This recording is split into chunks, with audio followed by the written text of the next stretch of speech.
আল্লাহ রসুলকে গালি দিয়েছে।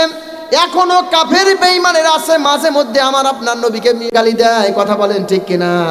যারা আল্লাহ রসুলকে গালি দেয় তাদের বিরুদ্ধে যুদ্ধ ঘোষণা করতে হবে কিনা বলেন?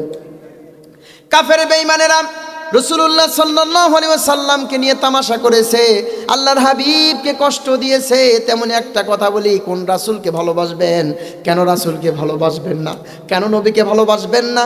কাল কিয়ামতের দিন আমার আপনার নবী একবার জাহান্নামের গেটে যাবে, একবার ফুলসিরাতের ঘাটে যাবে, একবার মিজানের পাল্লাই যাবে, একবার হাউজে কাউসারের কাছে যাবে। সব জায়গায় একটাই টেনশন, আমার উম্মাত যেন কোনোভাবেই যেন বিপদে না পড়ে। জোরে বলেন না সুবহানাল্লাহ। আরাস অঞ্চলে একজন মুসাফির, আরাস অঞ্চলের একজন মুসাফির উট নিয়ে তিনি মক্কায় গিয়েছেন। মক্কায় আসার পর তার এই উটটা আবু জেহেলের কাছে বিক্রি করেছিলেন। একজন মুসাফির কার কাছে বিক্রি করেছে? আবু জেহেলের কাছে উট বিক্রি করেছে। কিন্তু আবু জেহেল এই মুসাফির মানুষের উটটা বিক্রি ক্রয় করে নিয়ে কিনে নিয়ে তার টাকা ঠিক মতো দিচ্ছে না, খালি তাল বাহানা করতেছে। আজকে দিব না, কালকে দিব, পরশু দিব, তরশু দেব, এরকমভাবে ঘোরাচ্ছে।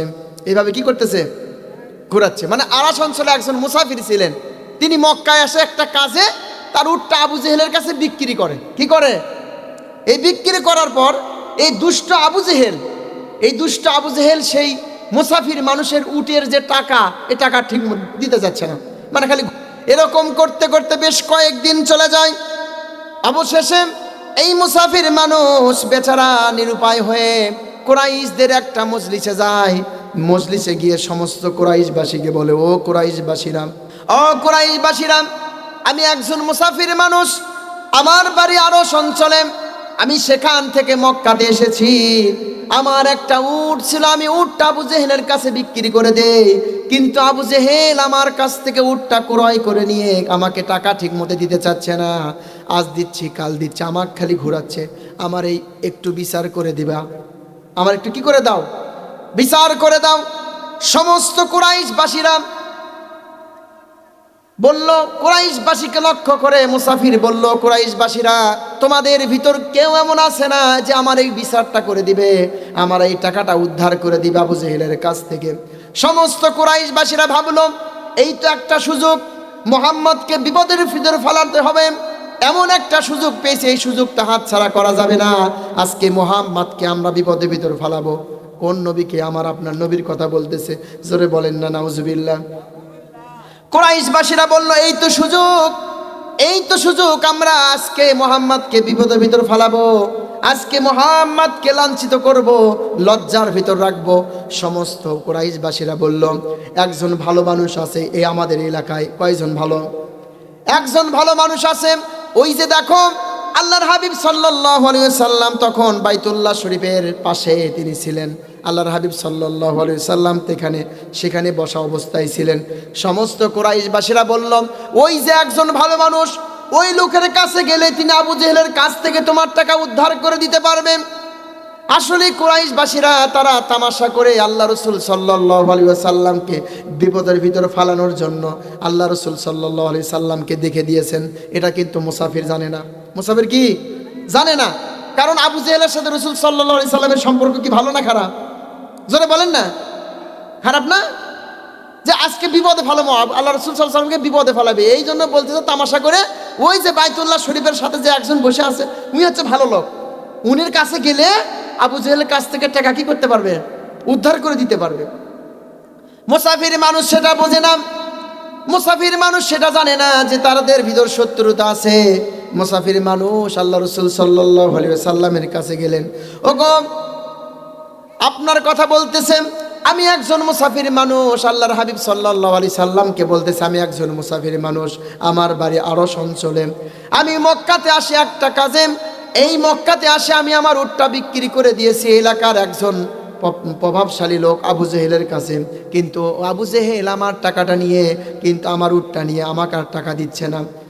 কুরাইশবাসীকে অভিযোগ দিলাম, কুরাইশবাসীরা আপনাকে বললো, আপনি নাকি ভালো মানুষ, আপনি আমার টাকাটা একটু উদ্ধার করে দেন। রাসূলুল্লাহ সাল্লাল্লাহু আলাইহি সাল্লাম বলল, ঠিক আছে, আমার সঙ্গে চলো। আমার সঙ্গে কি? চলো। আবু জেহেলের বাড়িতে গেলেন। আল্লাহর হাবিব সাল্লাল্লাহু আলাইহি ওয়াসাল্লাম আবু জেহেলের বাড়িতে গিয়ে নক দিলেন, চাচা দরজা খোলেন।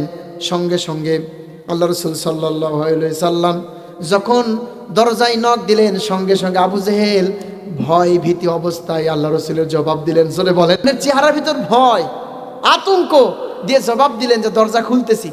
দরজা খোলা মাত্রই দেখা গেল আবু জেহেলের মুখটা কি হয়ে গেছে, ছোট হয়ে গেছে। অনেক মানুষ দেখবেন না, বিপদে পড়লে মুখটা কি হয়ে যায়, মুখটা ছোট হয়ে যায় না, মানে আতঙ্কিত হয়ে যায়। আবু জেহেলকে লক্ষ্য করে আমার আপনার নবী বিশ্ব নবী জনাবে মুহাম্মদুর রাসূলুল্লাহ সাল্লাল্লাহু আলাইহি ওয়াসাল্লাম বলল, ও আবু জেহেল, তুমি কি এই মুসাফিরের উট ক্রয় করেছো? তুমি কি মুসাফিরের কাছ থেকে উট ক্রয় করেছো? আবু জেহেল বলল, হ্যাঁ, উট ক্রয় করেছি। তুমি কি তার মূল্য দিয়েছো? আবু জেহেল বলে, না, মূল্য দেইনি। আল্লাহর হাবিব সাল্লাল্লাহু আলাইহি সাল্লাম বলল, তাড়াতাড়ি তার মূল্যটা দিয়ে দাও। তাড়াতাড়ি কি দিয়ে দাও? মূল্যটা দিয়ে দাও। এইবার আবু জেহেল বলল, ঠিক আছে। এই কথা বলে আবু জেহেল দ্রুত ঘরের ভিতর গেলেন। ঘরের ভিতর থেকে উটের যে দাম হয়, উটের যে টাকা হয়, যা মূল্য হয়, সমস্ত মূল্যগুলো নিয়ে এসে মুসাফির মানুষকে দিয়ে দেয়। আল্লাহর হাবিব সাল্লাল্লাহু আলাইহি সাল্লাম সেখান থেকে চলে যাওয়ার পরে সমস্ত কুরাইশবাসীরা আবু জেহেলের কাছে দৌড়ে আসলেন। আসে বললেন, তুমি কিভাবে আল্লাহ রাসূল সাল্লাল্লাহু আলাইহি ওয়াসাল্লামকে এত নরম ভাবে তুমি টাকাগুলো দিয়ে দিলে? তার সামনে তুমি কথা বলতে পারলে না, তার সামনে তুমি ছোট হয়ে গেলে, তার সামনে তুমি বিড়াল হয়ে গেলে। কি কারণে? সমস্ত কুরাইশবাসীরা রাগ হয়ে গেছে যে তুমি এত শক্তিশালী একটা নেতা, যে তুমি আল্লাহ রাসূল সাল্লাল্লাহু আলাইহি সাল্লামের মুহাম্মাদের টাকা কিভাবে তাড়াতাড়ি সরল মনে দিয়ে দিলে।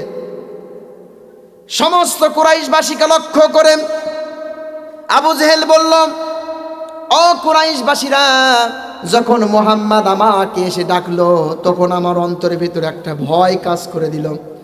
আর যখন আমি মুহাম্মাদের সামনে গেলাম, আমি দেখতে পেলাম আমার মাথার উপর একটা বড় উট, এত বড় উট, আর এত বড় উট, আমি এতটা ভয় করলাম। তার মাথা ছিল বিশাল বড়, তার মুখটা ছিল অনেক বড়, দাঁতটা ছিল বড় বড়।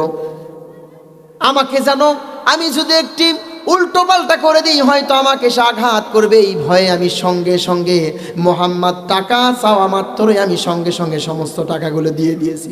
জোরে বলেন না সুবহানাল্লাহ। রাসূলকে সম্মান করতে হবে, রাসূলকে ভালোবাসতে হবে। কিভাবে রাসূলকে সম্মান করবেন ও আমার মুসল্লি ভাইয়েরা?